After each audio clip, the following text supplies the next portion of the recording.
Assalamualaikum warahmatullahi wabarakatuh. Halo teman-teman.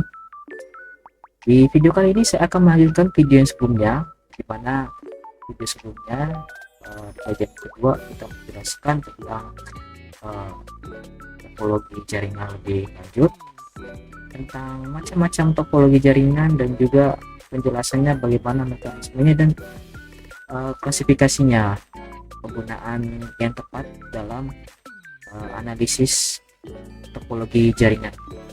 Nah, di video kali ini saya akan menjelaskan tentang mengenai teknologi modern yang saat ini dalam jaringan komputer, serta kita akan mengulik sedikit-sedikit bilangan-bilangan yang digunakan dalam konfigurasi jaringan. Teknologi modern dalam jaringan itu yang pertama adalah wireless network. Nah, seperti kalian tahu, kita biasa menggunakan jaringan publik seperti wifi di kafe, di kantor, itu namanya wireless network. Wireless network sendiri adalah jaringan nirkabel yang menggunakan gelombang radio atau inframerah untuk menghubungkan suatu perangkat. Dalam jaringan tidak ada kabel fisik yang menghubungkan perangkat, itu wireless. Perangkat terhubung melalui access point yang bertindak sebagai pusat komunikasi. Seperti contoh topologi nirkabelnya yaitu ad hoc, Bluetooth seperti Bluetooth, dan juga infrastruktur yang digunakan di WiFi di rumah maupun di kantor. Nah, untuk cloud networking itu adalah tren modern di mana sumber daya jaringan dan data disimpan secara melalui cloud atau internet. Keunggulannya, cloud networking sendiri itu kemudahan akses. Data dan aplikasi dapat diakses kapan saja dan di mana saja. Lalu yang kedua, efisiensi biaya, tidak perlu investasi besar untuk perangkat keras. Lalu yang ketiga, itu skalabilitas, mudah menambah kapasitas jaringan sesuai dengan kebutuhan. Selanjutnya kita akan menjelaskan tentang bilangan. Yang pertama adalah pengertian sistem bilangan, atau bisa disebut dengan number system.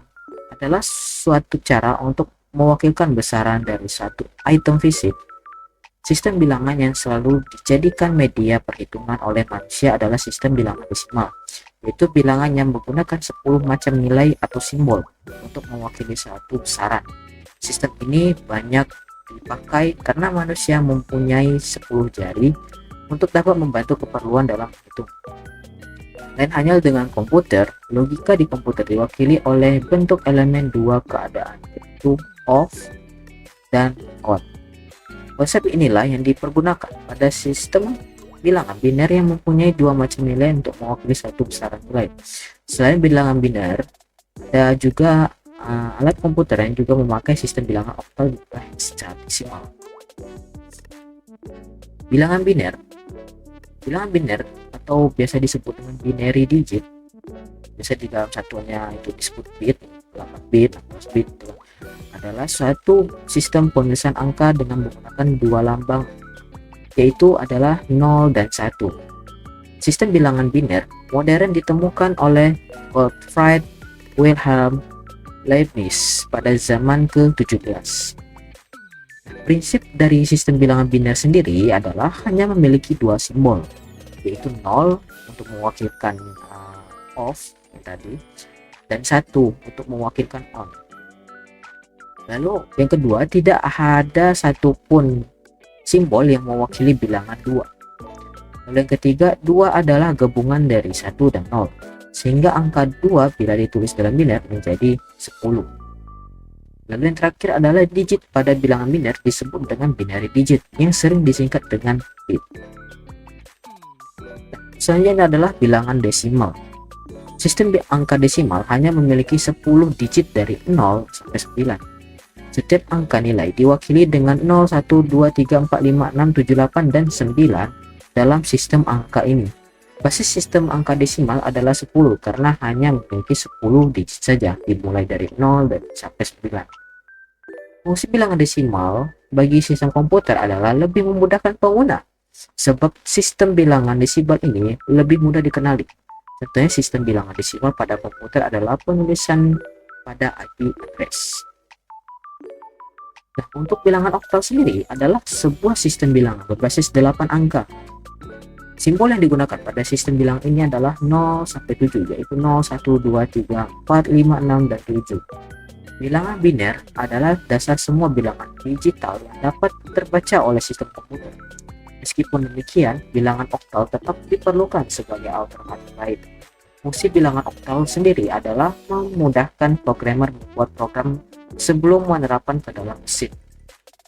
Bilangan oktal sendiri untuk membantu programmer, sehingga tidak perlu menuliskan deretan bilangan biner yang rumit sekali.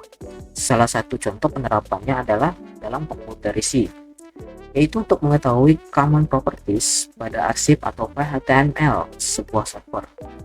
Bilangan oktal ini awalnya diciptakan oleh suku Yuki, yaitu salah satu suku Indian atau Amerika asli yang bermukim di California. Beberapa suku di Meksiko juga menghitung menggunakan jarak antar jari yang menjadi cikal bakal munculnya bilangan oktal. Nah, untuk bilangan heksadesimal adalah bilangan yang memiliki 16 basis. Simbol-simbol itu dimulai dari 0 sampai 9, kemudian dilanjutkan dengan A sampai F.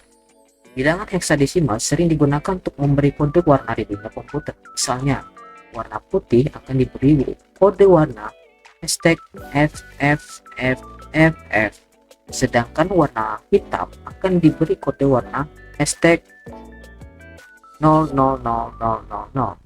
Format bilangan heksadesimal biasanya digunakan untuk mempresentasikan sebagian besar kode kesalahan dan nilai lain dalam komputer.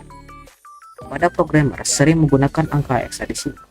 Hal ini tersebut dikarenakan nilainya yang lebih pendek daripada jika ditampilkan dalam format desimal, dan juga jauh lebih pendek daripada dalam bilangan biner yang hanya menggunakan 0 dan 1.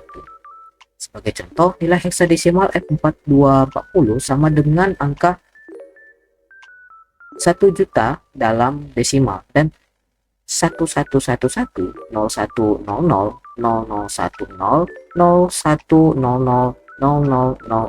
dalam bilangan biner. Oleh karena itu, nilai angka heksadesimal dapat lebih pendek jika dibandingkan dengan angka desimal dan angka biner.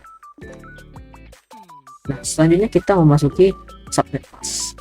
Dimulai dari pengertian subnet mask. Subnet mask adalah sebuah metode yang digunakan untuk menambah jaringan. Metode penambahan jaringan ini dilakukan dengan cara memecah jaringan komputer menjadi ukuran yang lebih kecil atau bisa disebut dengan subnetwork. Pemecahan atau pembagian jaringan hanya dapat ditetapkan pada IP address kelas A, B, dan C. Praktik pemecahan ini juga dikenal dengan istilah subnetting. Dengan kata lain, fungsi subnet mask adalah untuk memunculkan beberapa tambahan jaringan dengan cara memecahnya. Perlu diingat bahwa teknik ini memerlukan kalkulasi yang cermat karena dampak dengan pengurangan jumlah maksimum host network itu sendiri. Nah, fungsi untuk subnet mask sendiri itu selain memecah jaringan, ada beberapa fungsi subnet mask lain yang berkaitan dengan pembuatan alokasi IP address jaringan. Hal ini berguna untuk meningkatkan kinerja IP address tersebut sehingga dapat dijalankan lebih optimal. Praktisi profesional sering menjadikan teknik ini sebagai sarana untuk menangani permasalahan pada perangkat keras dan media fisik. Pasalnya, router IP berperan untuk mengintegrasikan jaringan mempunyai IP address serta media fisik yang unik dan berbeda. Selain itu, teknik ini juga berfungsi untuk meningkatkan sistem jaringan. Subnet mask mampu meminimalisir terjadinya risiko kongesti dan penurunan stabilitas jaringan yang umumnya disebabkan oleh penggunaan jumlah host yang sangat berlebih. Nah, cara menghitung subnet mask sendiri itu ada dua metode, yaitu binary dan khusus. Baik metode manapun, unsur terpenting dalam perhitungan ini adalah 4 poin, yaitu jumlah subnet, jumlah host dari setiap subnet, blok subnet, dan alamat host broadcastnya sendiri. Penulisan IP address paling umum adalah 192.168.1.2 atau 192.168.1.2/24. Tulisan yang paling akhir per 24 diambil dari perhitungan nilai subnet mask 24 bit yang diselubungi dengan binary 1. Artinya, subnet mask tersebut yang per 24 itu adalah 1111111 yang berjumlah desimalnya adalah 255,255,255. Untuk menemukan jumlah subnetnya, kamu dapat menggunakan rumus jumlah subnet yaitu 2x. Dalam hal ini, variabel x sendiri yang dimaksud adalah binary 1 pada oktet terakhir kelas B dan binary 3 pada oktet terakhir kelas A. Untuk menemukan jumlah host setiap subnet, kamu dapat menggunakan rumus 2y min 2, yaitu variabel di sini merupakan kebalikan dari x, yaitu binary 0 pada oktet terakhir subnet. Untuk menemukan blok subnet sendiri, kamu dapat menggunakan rumus 256 dikurang 162 atau nilai oktet terakhir subnet mas sama dengan 64. Untuk menemukan host broadcast, kamu hanya perlu membuat kolom tabel subnet, host awal, host akhir, dan broadcast itu sendiri. Baik, terima kasih. Mungkin segitu saja untuk video kali ini. Saya ucapkan terima kasih. Apabila ada salah kata, saya mohon maaf. Saya akhiri. Wassalamualaikum warahmatullahi wabarakatuh. Dadah guys.